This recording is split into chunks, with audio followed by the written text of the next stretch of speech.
நாளைக்கான வீடியோ தாங்க வந்திருக்கு. வீடியோ வந்து சூப்பராக இருந்துச்சு அப்படின்னு தாங்க சொல்லணும். கௌதம் வந்து ஒரு வழியாக வந்து இந்திராவை வந்து காப்பாற்றிட்டாங்க அப்படின்னு தாங்க சொல்லணும். அதெல்லாம் பார்க்குறப்போ சேனல் மட்டும் மறக்காமல் லைக் அண்ட் சப்ஸ்கிரைப் மட்டும் பண்ணிடுங்க.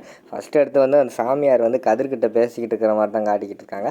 அப்போ வந்து அந்த சாமியார் வந்து சொல்கிறாங்க, தம்பி உன்னோட குழந்தை வந்து உயிரோடு இருக்குது, அது இருக்கிறதுனால வந்து உன்னோட உயிருக்கு தான்ப்பா ஆபத்து அப்படிங்கிற மாதிரி சொல்கிறாங்க.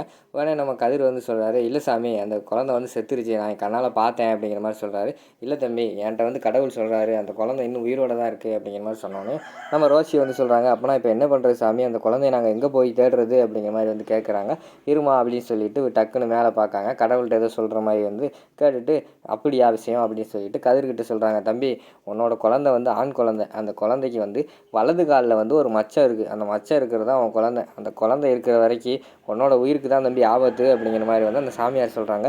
என்னடா சாமியார் இப்படி சொல்கிறாரு, என்னால் நம்பாமல் இருக்க முடியலையே அப்படிங்கிற மாதிரி வந்து கதிர் வந்து யோசிச்சுக்கிட்டு இருக்காங்க. அந்த பக்கம் பார்த்தா ரோசி வந்து சாமியார்கிட்ட கண்ணடிக்காங்க. சாமியார் வந்து ரோசி சொன்ன மாதிரியே சொல்லிட்டார் அப்படின்னு சொல்லிட்டு, சரி சாமி நாங்கள் கிளம்புறோம் அப்படின்னு சொல்லிட்டு அவங்க வந்து வெளியில் வந்துடுறாங்க.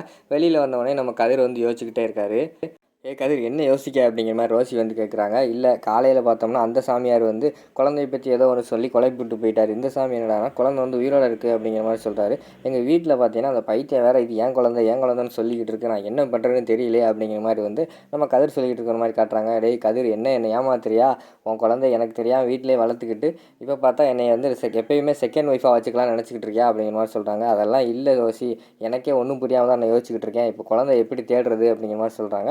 உடனே ரோசி வந்து சொல்கிறாங்க, அதான் உங்கள் வீட்டில் ஒரு குழந்தை இருக்குன்னு சொன்னேன்ல, அந்த குழந்தை காலில் வந்து மச்சம் இருக்கான்னு போய் பார்த்துட்டு உடனே சொல்லு, அப்போ தான் எனக்கு வந்து நிம்மதியாகும், உடனே கிளம்பு கதிர் அப்படிங்கிற மாதிரி சொன்னோன்னே சரின்னு சொல்லிட்டு கதிர் வந்து கிளம்புறாங்க. இங்கிட்டு பார்த்தா ரோசி வந்து சந்தோஷப்பட்டுக்கிட்டு இருக்கிற மாதிரி காட்டுறாங்க. அடுத்த சீனில் வந்து அங்கிட்டு நம்ம இந்திரா வேறு அந்த பணியில் வந்து என்ன செய்ய முடியாமல் அவங்க வேறு தவிச்சிக்கிட்டு இருக்கிற மாதிரி காட்டுறாங்க. ஆட்டோக்காரனே அப்படிங்கிற மாதிரிலாம் வெளியில் கத்துறாங்க. ஆட்டோக்காரன் என்ன செய்கிறாங்கன்னா வழக்கம் போல் ஆட்டோக்காரங்க என்ன செய்வாங்க, நிப்பாட்டிக்கிட்டு ஏதாவது பாட்டு கேட்டுக்கிட்டு இருப்பாங்க ஹெட்செட்டில். அது மாதிரி அவரும் பாட்டு கேட்டுக்கிட்டு இருக்காரு. இவங்க கத்துறது வந்து அவங்களுக்கு கேட்கவே இல்லை. அடுத்து ஜெயா வந்து கௌதமை கூப்பிட்டு, கௌதம் இங்கே வா, வந்துட்டு ஒன்று கேட்கணும் அப்படிங்கிற மாதிரி சொல்கிறாங்க. என்னம்மா சொல்லுங்கள் அப்படிங்கிற மாதிரி கேட்டவொடனே, இன்றைக்கி வந்து அந்த சாமியார் வந்து ஏதோ குழந்தைய பற்றி சொன்னார்ப்பா, எனக்கு ஒன்றுமே புரியலை அப்படிங்கிற மாதிரி சொன்னோடனே, என்னம்மா சொன்னீங்க, நீங்கள் தானே சொன்னீங்க சாமியார் வந்து நல்லது நடக்கும்னு சொல்லியிருக்காரு, இப்போ எதுக்கு ஃபீல் பண்ணுறீங்க அப்படிங்கிற மாதிரி கேட்டவொடனே, இல்லைப்பா அவர் வந்து உன் பொண்டாட்டிக்கு இந்திராவுக்கு புரியிற மாதிரி மட்டும் ஏதோ சொன்னார், அது மட்டும் இல்லாமல் தனியாக போய் வேறு இந்திரா ஏதாவது பேசணும், அந்த குழந்தைய பற்றி ஏதாவது உன்ட்ட சொன்னாலாப்பா அப்படிங்கிற மாதிரி கேட்டவொடனே, இல்லையம்மா எனக்கு ஒன்றும் சொல்லலையம்மா அப்படிங்கிற மாதிரி வந்து அவங்ககிட்ட பேசிக்கிட்டு இருக்கிற மாதிரி காட்டுறாங்க.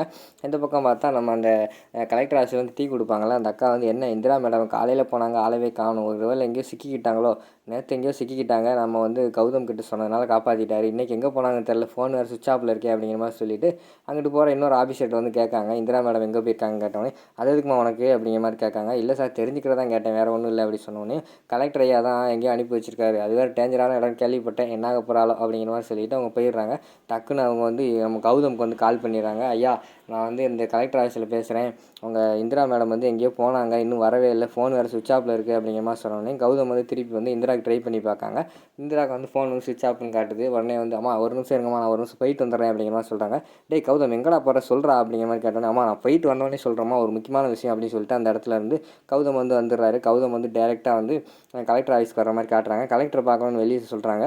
நீங்கள் அப்பாயின்மெண்ட் வாங்கிட்டாங்கன்னு சொன்னோடனே, நான் வந்து இங்கே கலெக்டர் ட்ரைனிங்கில் இருக்கிற இந்திராவோட ஹஸ்பண்ட் தான், நீங்கள் சொல்லுங்கன்னு சொன்னோடனே அவர் சொன்னோடனே உள்ளே கூப்பிட்றாங்க. உள்ளே கூப்பிட்டோடனே, சார் என்ன சார் என்னோடய ஒய்ஃபை காணும் அப்படிங்கிற மாதிரி சொன்னோடனே, உங்கள் ஒய்ஃபை காணா ஏன்ட்ட எதுக்கு சார் வந்து கேட்குறீங்க, இப்படி டியூட்டி டைமில் வந்து என்னை டிஸ்டர்ப் பண்ணிக்கிட்டு இருக்கீங்க அப்படிங்கிற மாதிரி கேட்டோன்னே, சார் என்னோட ஒய்ஃபை வந்து காணும், நீங்கள் எங்கே அனுப்பி வச்சிருக்கீங்க ஒழுங்காக சொல்லுங்கள் அப்படிங்கிற மாதிரி சொன்னோன்னே, இந்த அட்ரஸுக்கு தான் உங்கள் ஒய்ஃபை வந்து அனுப்பி வச்சேன், அவள் ஃபோன் வேறு சுவிட்ச் ஆஃப்னு சொல்கிறாங்க, அவள் எங்கே போனாலோ ஒரு வேளை அங்கே தான் போனாலோ இல்லைன்னா சுவிட்ச் ஆஃப் பண்ணிவிட்டு வேறு அவங்க கூட எங்கேயும் போயிட்டாலோ எனக்கு என்ன அப்படிங்கிற மாதிரி சொல்கிறாங்க. சார் இங்கே பாருங்கள் தேவையில்லாமல் பேசாதீங்க, அப்படி ஏற்பட்ட குடும்பத்தில் வந்து நாங்கள் ஒன்றும் பிறக்கலை, என் ஒய்ஃபும் அப்படி கிடையாது அப்படிங்கிற மாதிரி சொல்லிட்டு கோவப்பட்டு நம்ம கலெக்டரோட சட்டையை பிடிச்சிடுறாங்க. சட்டையை பிடிச்சோடனே அவர் வந்து செக்யூரிட்டி அப்படின்னு கத்தினோடனே வெளியில் இருந்தவங்கலாம் வந்துடுறாங்க.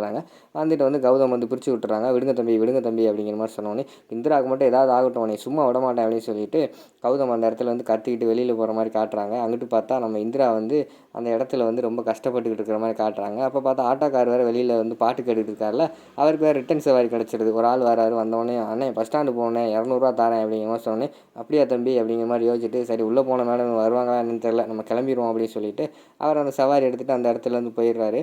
அதுக்கடுத்து பார்த்தா இந்திராவை தேடி கௌதம் அந்த இடத்துக்கு வர்ற மாதிரி காட்டிக்கிட்டு இருக்காங்க. டக்குன்னு பார்த்தா இந்திராவை தேடி கௌதம் அந்த இடத்துக்கு வந்துடுறாங்க. வந்தோடனேயும் 2 பேர் கட்டி பிடிக்கிற மாதிரி காட்டுறாங்க. உடனே இந்திரா வந்து சொல்கிறாங்க, கௌதம் வந்துட்டியா, நீ வரமாட்டேன்னு நினச்சேன் அப்படிங்கிற மாதிரி சொல்கிறாங்க. எதுக்கு இந்திரா அப்படிலாம் நினைக்கிற அப்படிங்கிற மாதிரி வந்து கௌதம் சொல்கிறாங்க.